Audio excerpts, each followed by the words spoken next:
Ibu bapak, saudara-saudara sekalian yang saya hormati, bagaimana wujud kecintaan kita kepada Rasulullah? Apabila kita cinta kepada Rasulullah, pelihara anak-anak kita. Apa hubungannya Ustaz? Cinta kepada Rasul dengan cinta kepada anak? Tidakkah kalau kita cinta kepada Rasulullah, ajaran-ajaran Rasulullah, petua-petua Rasulullah, pesan-pesan Rasulullah, titah-titah Rasulullah harus kita pelihara dan kita amalkan selama-lamanya. Bagaimana pesan-pesan Rasulullah, bagaimana perintah-perintah Rasulullah akan abadi dan selama-selamanya apabila kita tidak pelihara generasi muda. Bapak-bapak yang sudah usia-usia lanjut, ini usia-usia yang insya Allah akan selamat. Tapi bagaimana Islam ke depan? Bagaimana Islam 10 tahun yang akan datang, 20 tahun yang akan datang, 30 tahun yang akan datang, berada di anak-anak kita semua. Maknanya, kalau anak kita tidak pelihara dengan baik, maka lambat laun Islam akan pudar di dunia. Belajar dari Spanyol. Dulu Spanyol berjaya Islam di sana. Kerajaan Islam berjaya di Spanyol. Tapi apa yang terjadi sekarang? Hilang Islam di sana. Indonesia sekarang ini bisa dikata 80% Muslim, 80% kita orang Islam di Indonesia. Tapi tidak ada jaminan Islam akan abadi di Indonesia. Memang Al-Quran telah menjamin dunia ini tidak akan hilang Islam. Di dunia ini tidak akan Islam, tidak ada punah Islam di dunia ini. Tapi tidak ada jaminan dalam Quran dan hadis tidak akan punah Islam di Indonesia. Bila kita tidak memelihara anak-anak kita, kita tidak wariskan Islam kepada anak-anak kita, maka bisa jadi Islam akan menjadi kenangan di bumi Republik Indonesia ini. Coba lihat sekarang anak-anak kita, Pak. Siapa yang dijadikan idola? Lee Min Ho. Siapa yang dijadikan idola? Artis-artis yang tidak jelas agamanya. Coba lihat acara Ciri TV kalau ada artis yang menyanyi. Lihat anak-anak usia SMP SMA kita, rasanya mau kesurupan lihat artis. Mungkin kasar kalau saya katakan, kalau dia lihat artis cewek-cewek bilang cium saya, peluk saya, tiduri saya. Yang diidolakan, ya coba, yang datang pengajian ini orang-orang tua kan, usia-usia sakaratil maut. Mana anak-anak kita, Pak? Jangan sampai kita sudah asik pengajian, anak kita tinggalkan di rumah. Sertakan anak-anak kita dalam tablik. Kenapa ketika ulang tahun kita mampu bawa anak kita ke Jakarta, kita mampu bawa ke mall, kita bawa mampu. Tapi ketika taklim seperti ini, kita tidak mampu membawa anak-anak kita. Nah, coba kita lihat nih fakta. Suatu ketika saya senang, Pak, bagi-bagi medsos saya ke anak-anak remaja. Supaya apa? Mereka ada tempat berdiskusi agama. Suatu ketika ada anak-anak curhat ke saya, usia 15 tahun. Ustadz, pacar saya hamil. 15 tahun, kelas 3 SMP. Saya bilang, pertemukan saya bapakmu. Kalau tidak bisa ketemu, kasih saya nomor teleponnya. Saya telepon.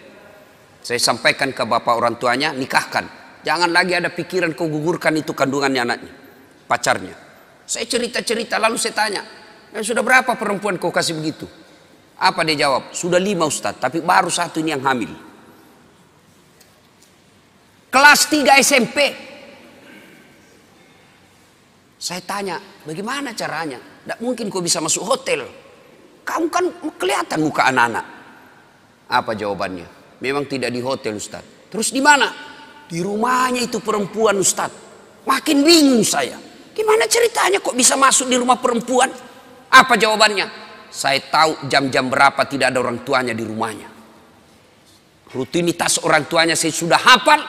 Pada saat itu saya datang ke rumahnya. Auzubillah min dzalik. Hati-hati, Pak.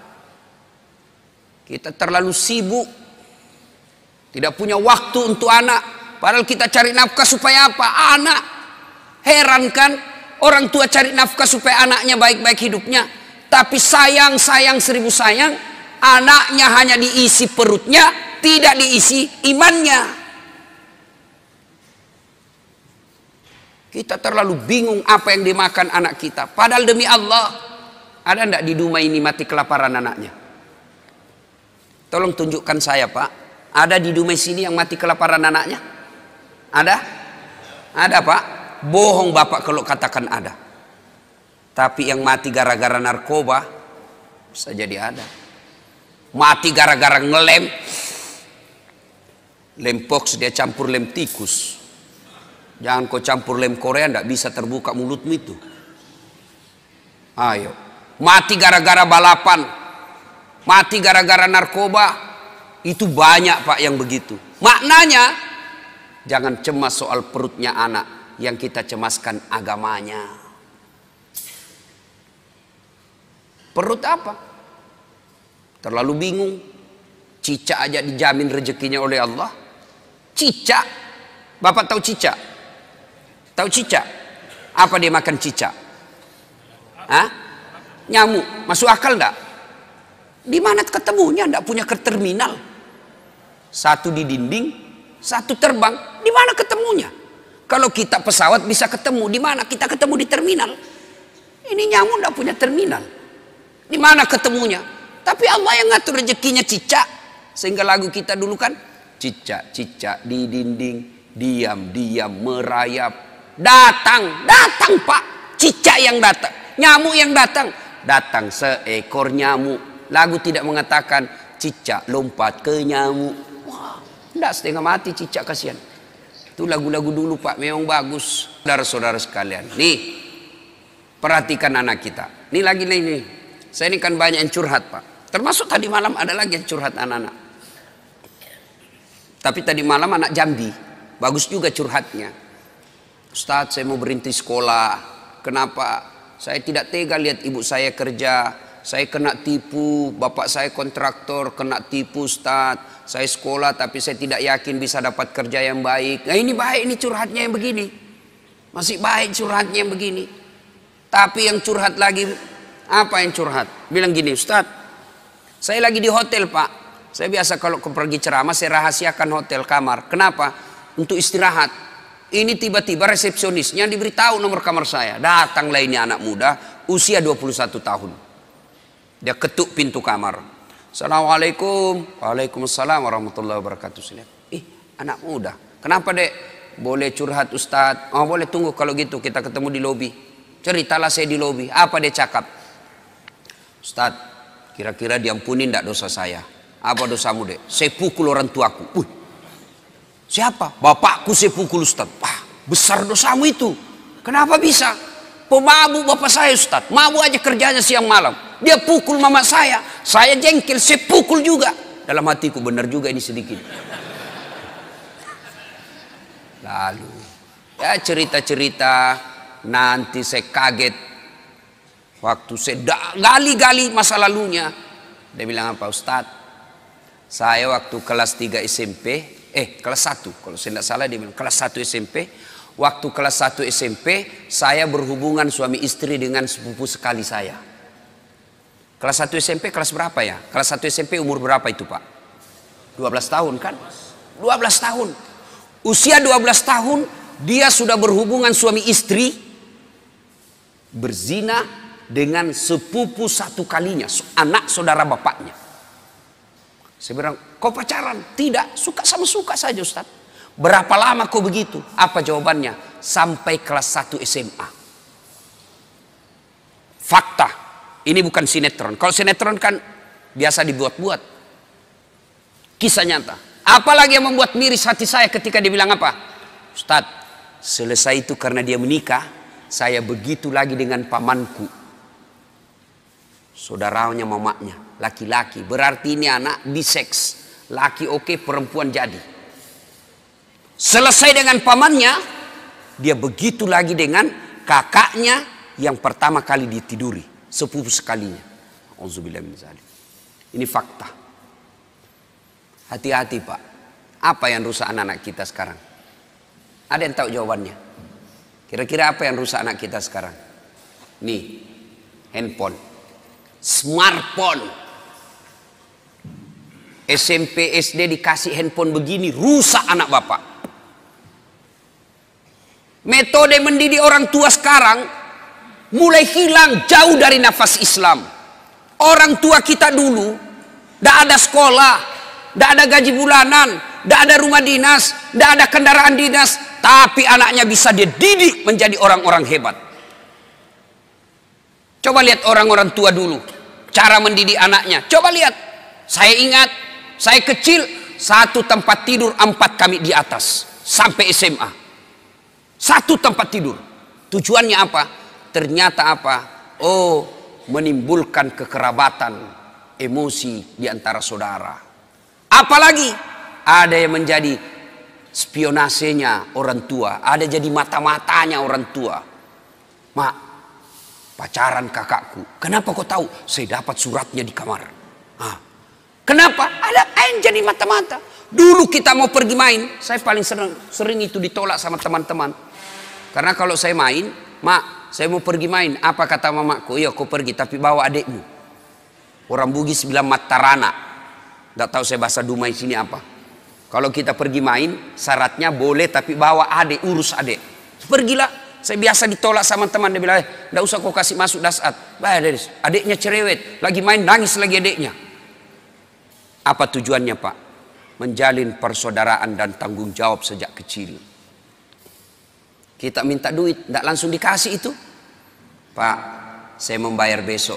Apa kata bapak kita? Sudah, kau bersihkan dulu itu nak. Toilet, Pak, saya membayar besok. Kau isi bak mandi dulu. Itu dulu orang tua dulu. Sekarang bagaimana, Pak? Wow, katanya modern. Satu anak, satu kamar. Di kamarnya ada TV, di kamarnya ada kulkas. Akhirnya apa? Pulang sekolah langsung masuk kamar. Kapan dia keluar? Mau makan. Sudah itu masuk lagi kamarnya. Tidak pernah bertemu saudaranya. Jangan heran, begitu bapaknya meninggal, hanya perkara warisan mereka berpengadilan dan tidak punya rasa malu. Coba lihat anak-anak kita sekarang, Pak. Masya Allah. Bapak kalau anak-anak mau pergi sekolah cium tangan enggak? Bapak kalau anaknya mau pergi sekolah cium tangan? Cium tangan? Enggak percaya saya, Pak. Itu cium tangan, kalau saya jabat tangan sama ibu saya begini cara saya. Cium dulu telapaknya. Atasnya dulu saya cium sekali, baru telapaknya 2 kali. Itu namanya cium tangan. Anak-anak sekarang dia kasih gitu tangannya, Pak. Enggak, di sliding, Pak.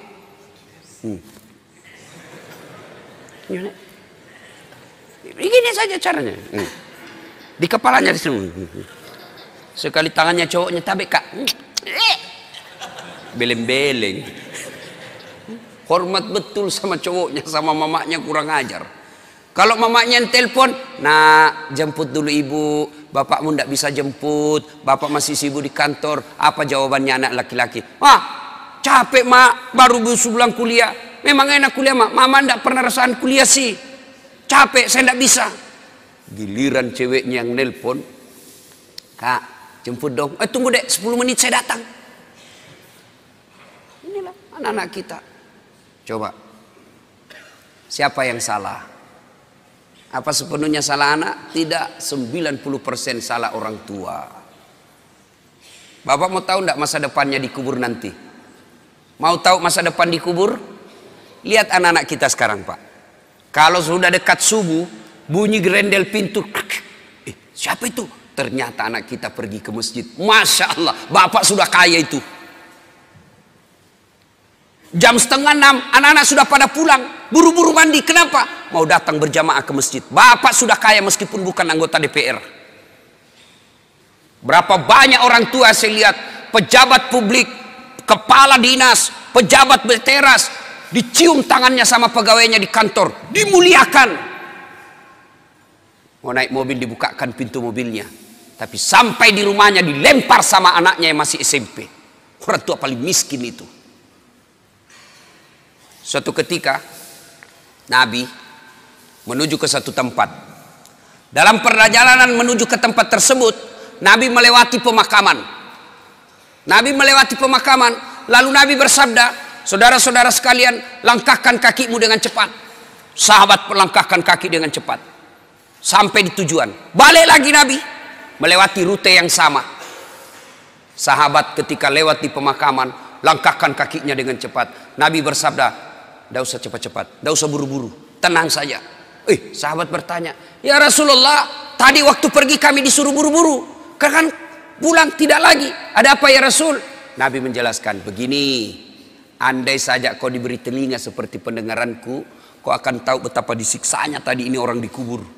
Waktu pergi disiksa, saya tidak tahan, tidak betah, tidak tega mendengar dia diazab. Maka saya buru-buru supaya saya tidak dengar lagi dia disiksa. Tidak tahan saya dengar dia disiksa.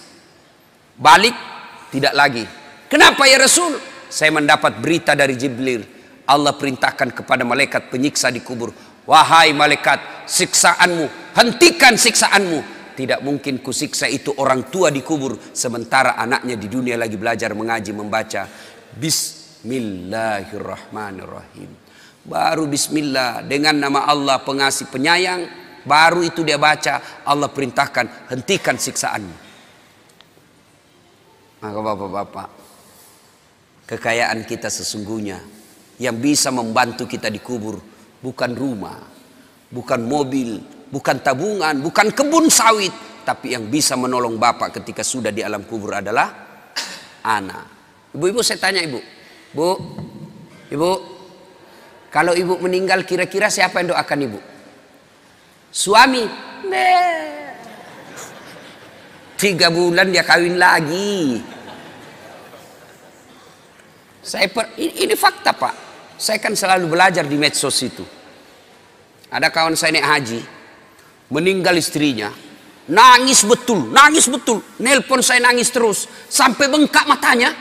Saya bilang, hebat betul ini bapak, sayang betul sama istrinya. Dan apa dia kata? Ustadz, sepeninggal istri saya, rasanya terbang separuh jiwaku. Kayak lagu. Beberapa saat kemudian saya jogging di Karebosi, ketemu saya masa itu bapak. Saya lihat, ada cewek ditemani, lebih muda, cantik, putih, tidak pakai jilbab. Saya tanya, Pak Haji, siapa itu? Dia bilang, yang baru Ustaz. Dalam hatiku, dia lupa bengkak matanya. Lalu siapa yang bisa mendoakan dan akan mengingat kita? Tidak usah contoh lah, orang lain, saya nih Pak. Doakan saudara, jarang Pak. Nanti dia minta, dia doakan saya, baiklah, itu kalau saya ingat. Tapi yang selalu saya doakan di sujud akhir setiap sholat saya, ibu bapak saya. Jadi yang bisa menyelamatkan, nolong kita ketika dikubur, anak. Jadi kalau ibu terlalu sibuk anaknya, kursus aritmatika, kursus sampoa, kursus bahasa Jepang, tidak diajari agama, miskinlah ibu nanti di akhirat. Memang kalau anak kita nanti kan ini orang tua terlalu bangga ngajari anaknya bahasa Inggris. Hebat anak saya Ustaz. Baru 1 tahun sudah pintar bahasa Inggris. Yang kelas 2 pintar bahasa Jepang. Yang kelas 1-nya lagi nih SMP, dia sudah pandai bahasa Korea. Memangnya nanti kalau dia berdoa pakai bahasa Korea? Oh my God. Please help me my mother. Enggak lah, tetap pakai bahasa Indonesia. Maka ibu bapak saudara-saudara sekalian, nah bagaimana cara didik anak? Bapak boleh baca psikologi pendidikan, silahkan baca riset-riset majalah, silahkan. Tapi sesat dan menyesatkan ketika bapak meninggalkan Quran dalam mendidik anak. Dalam Al-Quran ada seorang manusia yang diabadikan namanya. Nah siapa? Adik-adik nih, siapa yang jawab saya kasih. Yang adik-adik, bukan bapak-bapak, adik-adik. Siapa yang diabadikan namanya dalam Quran karena hebat dalam mendidik anaknya? Dia bukan nabi, bukan rasul, tapi diabadikan namanya menjadi nama surah. Siapa?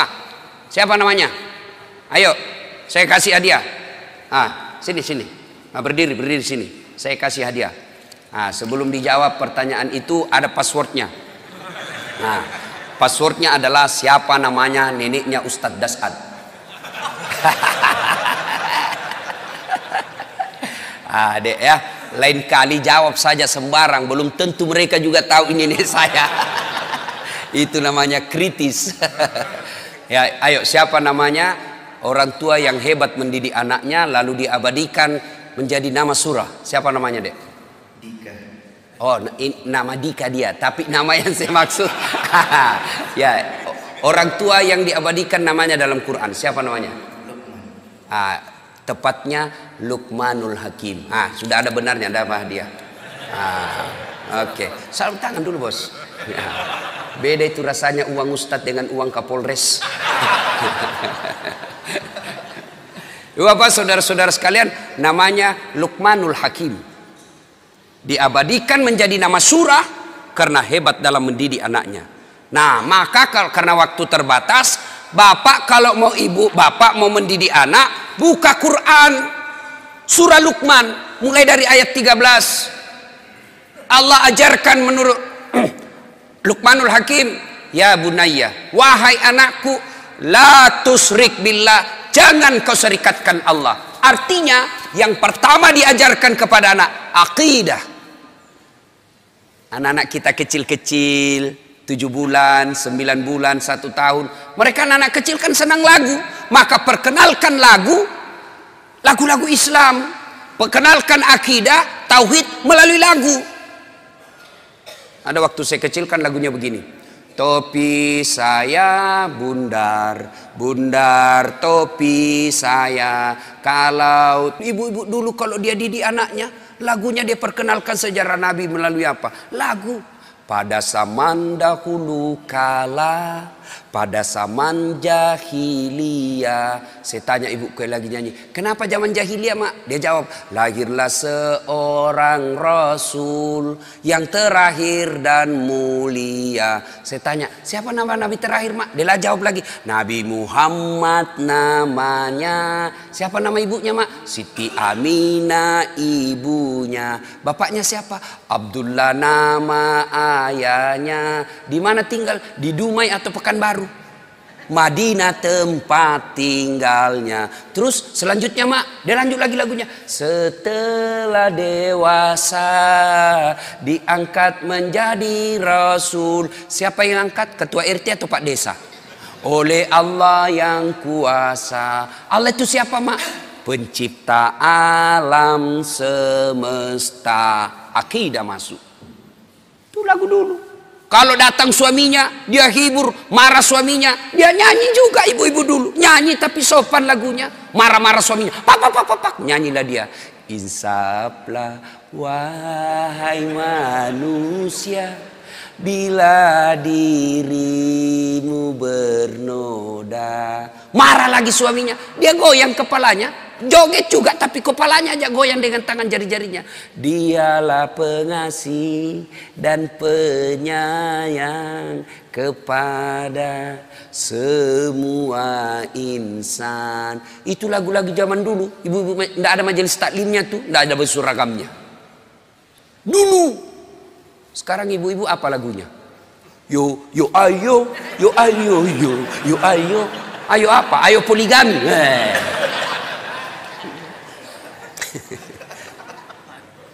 Baca surah Luqman pak.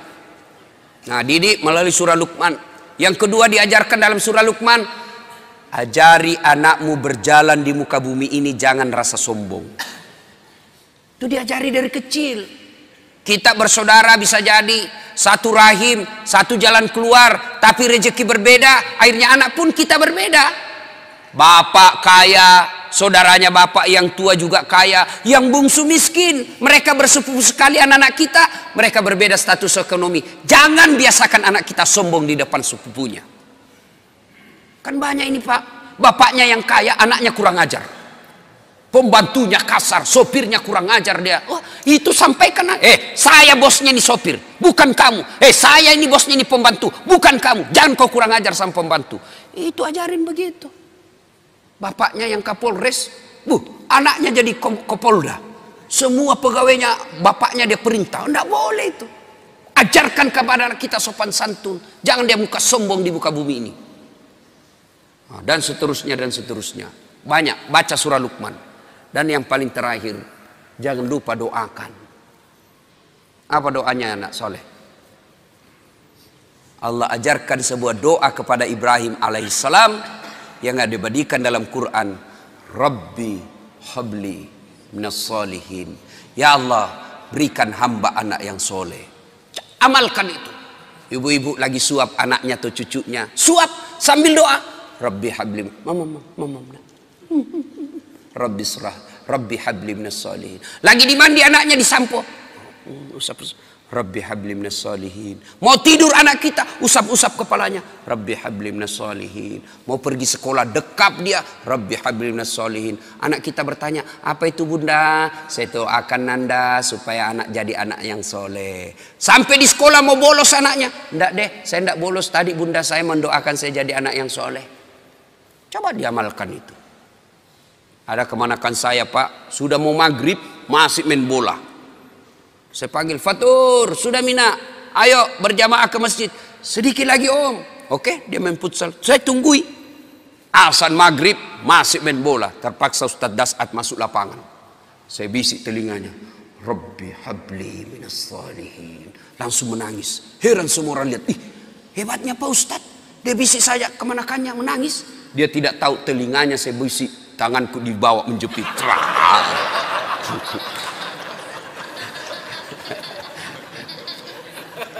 Artinya kalau anak salah kasih hukuman. Anak melanggar jangan tidak dihukum. Supaya dia sadar bahwa kalau kau melanggar pasti ada sanksi dan hukuman buat kamu.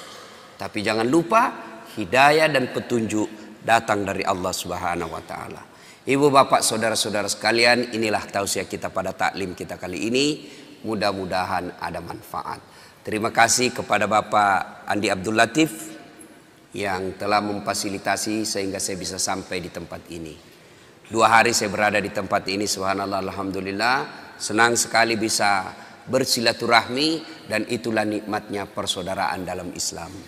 Insya Allah selengkap nanti balik ke Jakarta lalu ke Timika. Lanjut lagi ke Timika, dari Timika ke Bombana, dari Bombana ke Pontianak, dari Pontianak ke Bima dan seterusnya. Tanggal 21 saya ulang tahun. Saya pikir saya istirahat di situ, ternyata ada lagi sepupu teman minta, Ustadz minta lah, ya sudahlah tambah acara. Lanjut lagi, saya pikir tanggal 25 hari Natal saya libur, ternyata ada lagi maulid. Tak apa-apa, mereka melaksanakan Natal, kita juga melaksanakan maulid. Jadi ibu bapak saudara-saudara sekalian, mohon doa supaya kita tetap istiqamah dalam dakwah. Sebelum saya akhiri, saya mau cerita. Cerita terakhir. Ada orang imam penghafal Quran, anak-anak santri, ya anak remaja dikirim ke pesantren, hafal Quran. Pulang Ramadan, satu kampung mau mendengar hafalannya. Nah, kata Pak Imam, kaulah jadi imam. Kami mau dengar hafalanmu. Jadilah imam. Dia baca surah yang panjang, yang hanya dia yang menghafalnya. Al-Fatihah lancar. Begitu dia baca surah itu yang panjang itu yang hanya dia ngapal, tiba-tiba ada cicak jatuh. Cicak jatuh, kena telinganya, kaget. Begitu dia kaget, stres. Orang stres hilang hafalan pak. Dia lupa apa sambungannya ini. Dia ingat-ingat, tak bisa dia ingat. Dia lupa betul. Dia tunggu dari bantuan dari belakang, tidak ada yang bisa bantu. Masjid hening. Hening masjid. Tiba-tiba ini imam berteriak, tolong bantu di belakang. Dia bilang di belakang, saya juga tidak tahu. Tiba-tiba berteriak anak muda satu di belakang sekali. Dia bilang, kalau begitu ya sudah, Allahu Akbar. Kisah berikutnya. Ini fakta, saya ngalami. Waktu saya masih kecil, berjamaah asar. Ketika sujud, lama sekali imam sujud. Kenapa imam lama sekali nih? Teman saya penasaran. Sudah hampir 2 menit masih sujud juga. Akhirnya teman saya diangkat kepalanya. Langsung teriak, wih hilang imam. Wah, ternyata imam keluar dari samping. Kacau masjid. Bubar. Selesai saya tanya Pak Imam, kenapa tinggalkan masjid? Jamaah. Dia bilang, saya kentut nak.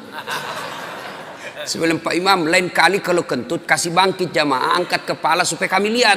Dia bilang apa? Saya sengaja nak, saya malu kau lihat. Saya sengaja tidak bangkitkan kau, saya malu saya kau lihat. Kacau masjid. Apalagi saya berjamaah waktu itu KKN. Saya belum jadi ustadz. Ada kawan saya pakai gamis, pakai songkok. Saya cuma pakai baju biasa. Saya pikir, oh ini pasti anak pesantren. Jadi imam baca Al-Fatihah lancar. Begitu dia baca Al-Kafirun, saya sudah mulai bilang, berani betul ini dia baca Al-Kafirun. Dia baca, wala antum abiduna ma a'bud wala ana abidu ma abattum wala antum abiduna ma a'bud wala ana abidu ma abattum wala antum. Ini teman saya anak fakultas sastra, dia teriak, "Woi, kenapa itu tak putar-putar tidak mau sampai?" Langsung dia bilang gini, "Ini juga kupikir." Kacau sholat, ya. Kalau imam salah, berantakan satu masjid. Dalam fikih berjamaah, siapa saja boleh jadi makmum. Orang gila sampai orang waras boleh jadi makmum. Orang dewasa sampai belum balik boleh jadi makmum. Tentara, polisi boleh jadi makmum. Tapi jadi imam tidak boleh orang sembarang. Harus ketat syaratnya. Kenapa? Karena kalau imam bermasalah, batal kita punya jamaah. 2019 Indonesia milih imam. Hati-hati. Jangan milih imam karena kita satu kampung. Jangan milih imam karena satu partai. Jangan milih imam karena kita dapat proyek. Tapi pilihlah imam yang betul-betul mampu menyelamatkan negara Republik Indonesia dan melindungi umat Islam di tanah air kita. Demikian, semoga ada manfaat.